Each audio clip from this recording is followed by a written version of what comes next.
ये murder case है 3 teenagers का, जिनका बोर्डम लेक के किनारे ब्रूचुअली मर्डर किया गया। नाइफ से उनके जिस्म को स्टैब किया गया, तब तक जब तक उन्होंने अपनी जिंदगी की आखिरी सांस नहीं ली। मर्डर किसने किया किसी को पता नहीं, क्यों किया क्या वजह रही किसी को पता नहीं। पुलिस भी इस केस की इन्वेस्टिगेशन में नाकाम रही और इस घटना को नाम दिया गया बोर्डम लेक केस।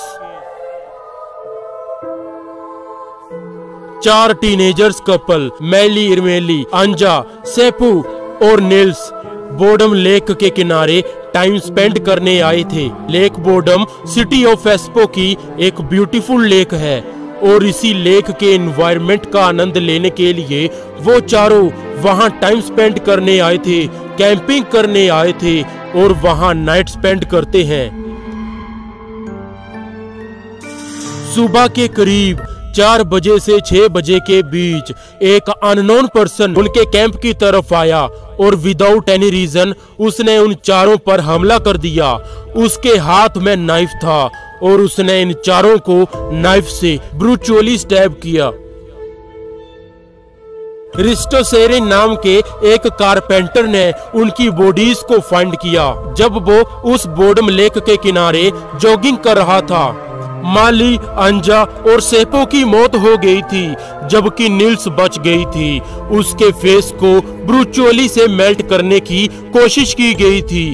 फेस जो बिगड़ गया था इतनी बुरी तरह से उस टाइम उसकी कंडीशन थी। पुलिस को इन्फॉर्म किया गया। पुलिस ने आने के बाद इन्वेस्टिगेशन को शुरू किया और as a result first suspect था पोली लियोमा, जो कि उस टाइम नियरली वर्क डिपार्टमेंट से भाग गया।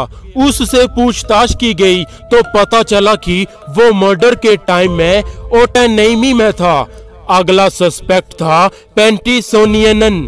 24 साल की एज में उसे प्रॉपर्टी और वायलेंट क्राइम के तर्ज पर जेल में डाला गया था और उस टाइम उसने ये कन्फेस किया कि बोर्डम लेक का मर्डर मैंने किया है। हालांकि उससे पूछताछ में कुछ पुख्ता सबूत नहीं मिले। डॉक्टर ने उसे साइकोपैथिक घोषित किया। व्लादिमीर को भी मर्डर सस्पेक्ट में शामिल किया गया। शराब के नशे में धुत होकर उसने बोर्डम लेक में ड्राउनिंग से यानी कि डूब जाने से अपनी जान गंवा दी थी। पर वो डूब रहा था तब उसने कहा था कि आई किल्ड देम, मैंने ही उन्हें मारा था।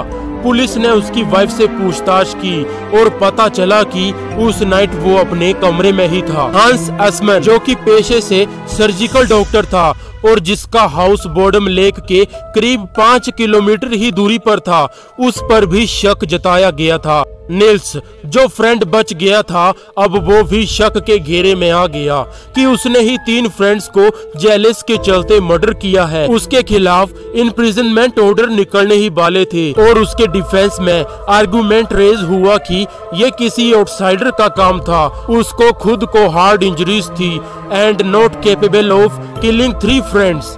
किसने किया, क्यों किया, आज तक किसी को पता नहीं और ये केस इतिहास में अनसॉल्व्ड मिस्ट्री केस में शामिल हो गया, जिसे द बोर्डम लेक केस के नाम से जाना जाता है।